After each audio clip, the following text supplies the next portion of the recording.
পাকিস্তানের বিপক্ষে শেষ এবং তৃতীয় টি-20 ম্যাচে লজ্জাজনকভাবে হারলেও অবশ্য এদিন সিরিজ জিতেছে বাংলাদেশ ক্রিকেট টিম।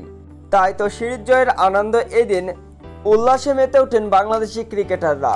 আর এদিন মিরপুর স্টেডিয়ামে জোরালো বৃষ্টি হতে শৈশবে ফিরে যায় বাংলাদেশি ক্রিকেটাররা। শামীম পাটোয়ারি, জাকির আলী অনিক কিংবা তাসকিন আহমেদ থেকে শুরু করে শরীফুল ইসলাম কিংবা মেহেদী হাসান মিরাজরা এই দিন দেখা যায় বৃষ্টিতে মাঠে ভিজতে। সিরিজ জয়ের আনন্দটা এই দিনে বৃষ্টিতে ভিজে উপভোগ করতে দেখা গিয়েছে বাংলাদেশি ক্রিকেটারদের। বৃষ্টিতে ভিজে ভিজে অবশ্য পুরস্কার বিতরণী অনুষ্ঠানও সম্পন্ন করেছে বাংলাদেশ ক্রিকেট টিম। বৃষ্টিতে ভিজে সেই সাকিব আল হাসানের মতন পুরনো স্মৃতিতে ফিরে গেলেন বাংলাদেশি ক্রিকেটাররা। প্রথমবারের মতন অবশ্য বাংলাদেশ ক্রিকেট টিম তারা পাকিস্তানকে টি-20 সিরিজ হারিয়েছে, যার কারণে অবশ্য আনন্দ এবং উল্লাসটা একটু বেশি ছিল বাংলাদেশ ক্রিকেট টিমের।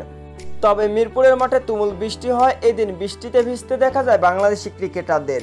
বৃষ্টিতে ভিজেছেন এবং শৈশবের মতন বৃষ্টিতে ভিজে মাঠে ডাইভ দিতে দেখা গিয়েছে সকল ক্রিকেটারদের।